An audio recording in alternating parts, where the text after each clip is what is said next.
ma'rifiy suhbatlar.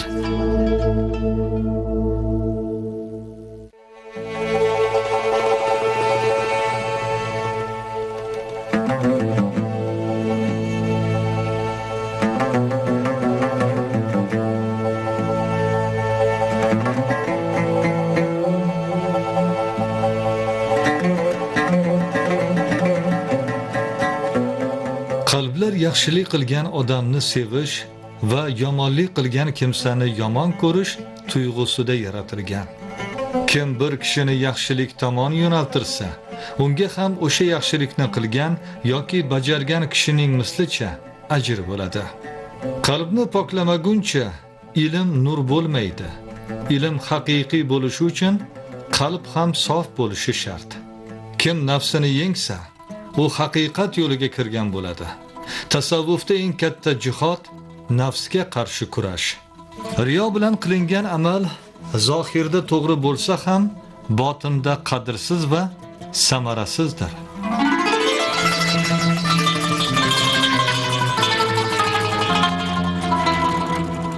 Assalomu alaykum muhtaram muxlislar, ma'rifatga oshno qalb egalari. Suhbatimizni bugungi mavzusi Zangota ma'naviyat chirog'ini yoqqan buyuk murshid. Suhbatdoshimiz esa filologiya fanlari doktori Nodirxon Hasanov bo'ladilar. Mikrofon qarshisida Ma'murjon Abdiyev.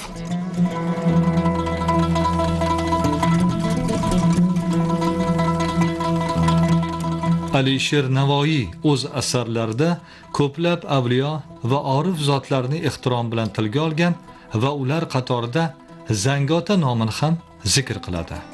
Ayniqsa Navoiyning Taskira janridagi mashhur asari Nasoimul Muhabbatda turli tasavvuf namoyandalari haqida ma'lumot berilar ekan.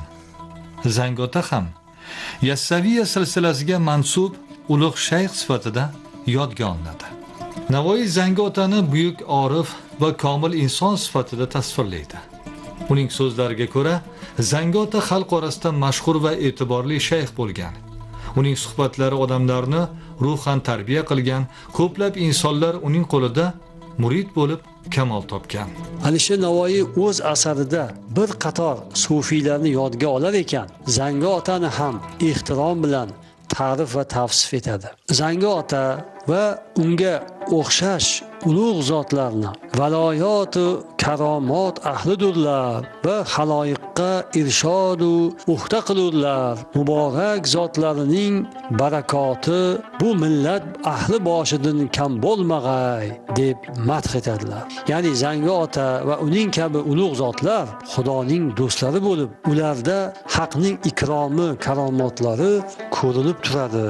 Zero ular haloyiqni irshod qiladilar, to'g'ri yo'lga boshlaydilar. Ularning barakoti bu millatning boshidan kam bo'lmagay, deydi Alisher Navoiy hazratlari. Zangotaning tarixiy xizmatlari haqida gapiradigan bo'lsak, Mirzo Ulug'bekning 4 ulus tarixi, Temurnoma, ya'ni Amir Temur jangnomasi kabi kitoblarda qayd etilishicha, Dasht Qipchoq, Sibir, Qozog'iston, Urol, Volga bo'yi, Tatariston, Boshqirdiston kabi diyorlardagi turkiy xalqlar Zangota va shogirdlarining irshod faoliyatlari tufayli islom ma'rifatini qabul qilgan ekanlar. Xususan ustozi Zangotaning ko'rsatmasi bilan 14-asr birinchi yarmida Oltin O'rda hukmdori O'zbekxon Ibn To'g'ral huzuriga borgan Said ota va shogirdlarining talqin va da'vatlari ta'sirida Oltin O'rda hukmdori va uning xalqi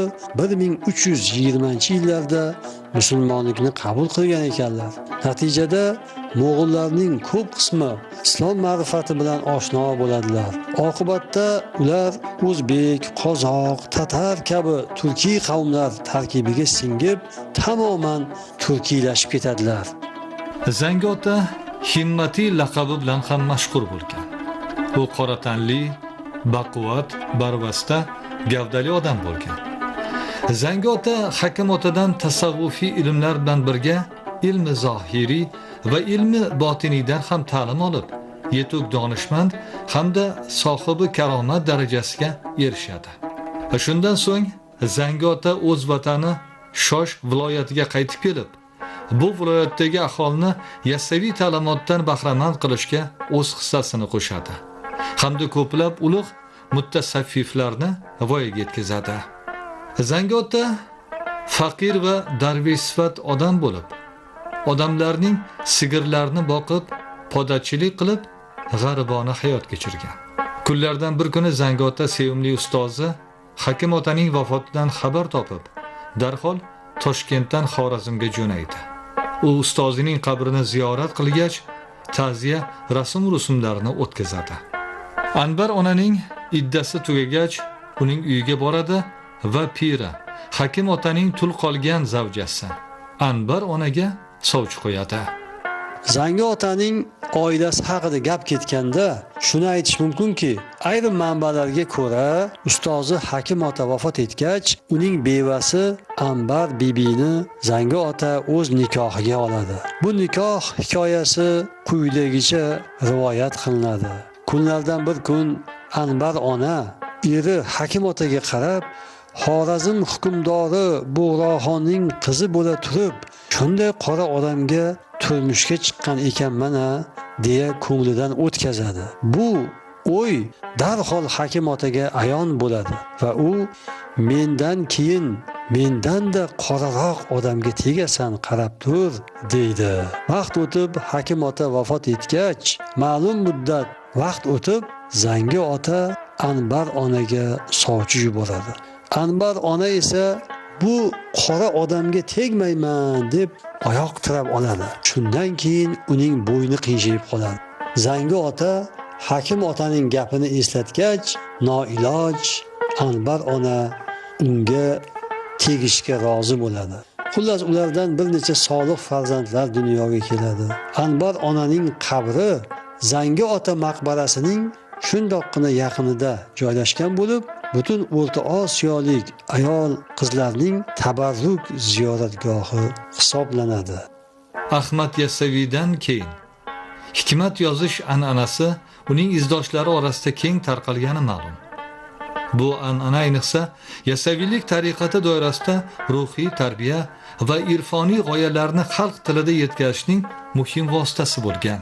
Ma'lumki, Ahmad Yassaviydan keyin hikmat yozish, hikmat aytish va hikmatxonlik yig'inlari o'tkazish bir an'anaga aylangan edi. Turkiston mulkida Hakim ota Sulaymon Boqirg'oniy, Zangi ota Bobomojin, Said ota Iqoniy, Temuriy, Umuriy, Ne'matulloh, Azimhoja kabi ko'plab Yassaviyya izdoshlari asrlar osha hikmatnavishlik an'anasini davom ettirib kelishdi. Ularning ijod namunalari Devon-i hikmat nusxalarida va boshqa turli manbalarda o'rin olgan bo'lib, asosiy qismi bugunga qadar saqlanib kelgan. Ular orasida Zangi otaning qalamiga mansub ayrim to'rtliklar ham mavjud. Zangi otaga bag'ishlangan bir qator maqola va kitoblar e'lon qilingan bo'lsa-da, bugunga qadar Zangi otaning tarixiy xizmatlari hanuz to'liq ochib berilmagan. Masalan, Manoqibi Zangi ota va Avrod va Nasabnomai Sayyid ota asarini misol keltirish mumkin. Bu asar Fanlar akademiyasi Sharqshunoslik instituti qo'lyozmalari fondida saqlanadi. Yoki bo'lmasam Shishkinning Mazari va Zangi ata degan maqolasi Bartoltning Turkistanskiy Druzya ucheniki и почитатели degan to'plamda chop etildi. Yoki bo'lmasam Abdulg'oni Abdulloh domlaning Zangi ota nomli maqolasi Toshkent haqiqati gazetasida 1991-yil 30-aprelda chop etildi. Yana Orif Usmon domlaning Zangi ota silsilasi, Hazrati Zangi ota kabi maqola va risolalari Muloqot jurnalida, Qalb ko'zi gazetasida va alohida bir risola shaklida chop etilgan. Yana Zangi ota sayli maqolasi Fayzullayev tarjimasida Guliston jurnalida chop etilgan. Qolaversa, xorijda ham Zangi ota hayoti va ijodi o'rganilgan bo'lib, 1993-yil Istanbulda Avliyolar ensiklopediyasida alohida Zangi ota maqolasi kiritilgan. Habashinning İslam na bывший Rossiy imperiyasi ensiklopedический словарьning birinchi jildida Zangiota maqolasi kiritilgan. Va nihoyat akademik Akmal Saidovning Hazrat Zangiotaga bag'ishlangan juda katta asari 2015-yil Toshkentda Sharq nashriyotida chop etilgan. Mashhur sufiy shayxlardan biri sifatida tanilgan Zangiota Ahmad Yassaviy tariqati an'analarini davom ettirgan zot sifatida e'tirof etiladi. Uning hayoti va faoliyati hozirgi Toshkent viloyati hududida kechgan. Zangiota Himmati Yassaviy tariqatining ma'naviy ruhini turkiy xalqlar orasida keng yoygan. U zikr va taqvo hayotini targ'ib qilgan. Xalqni halol mehnat va poklikka chaqirgan. Tasavvufni sodda va xalqchil uslubda tushuntirgan. Bu orqali islomiy ma'rifat qishloq va oddiy aholi qatlamigacha yetib borgan. Zangiotaning tarixiy xizmatlari haqida gap borganda shuni aytish mumkinki, Hakim ota, Zangi ota, Hubbi hoji, Said ota, Qusam ota, Halil ota kabi ko'plab Yassaviy izdoshlari tariqat odob arkoni, pir murid munosabatlari orqali xalqni o'zlariga ergashtirganlar. Ushbu ma'naviy, axloqiy, tasavvufiy, irfoniy ta'sir Yassaviylik ta'limotining ma'rifiy tushunchalarini turkiy xalqlar orasida keng tarqalishini ta'minlab bergan. Xulosa sifatida shuni aytish kerakki, Ahmad Yassaviy o'z uslubi bilan turkiy xalqlar orasida tasavvufiy xalq she'rlari degan yangi bir adabiy davrni boshlab bergan edi desak xato bo'lmaydi. Yassaviyona uslub boshqa turkiy diyorlarda ham 100 yillardan beri aynan davom etib keladi. Zangiota mana shu yassaviylik an'anasining faol ishtirokchilaridan biri sifatida tarixda unutilmas iz qoldirgan yirik bir ma'naviyat darg'asidir. Zangiota Markaziy Osiyo tasavvuf tarixida chuqur iz qoldirgan buyuk sufiy shayxlardan biri bo'lib, u Ahmad Yassaviy maktabining munosib davomchisi sifatida taniladi. Uning hayoti va faoliyati islomiy ma'naviyatni xalq orasida mustahkamlashga qaratilgan edi. U nafaqat o'z davrida, balki keyingi avlodlar uchun ham ma'naviy ustozga aylandi. Uning nomi bilan bog'liq Zangiota ziyoratgohi bugungi kunda ham xalq uchun muqaddas ziyorat maskani hisoblanadi.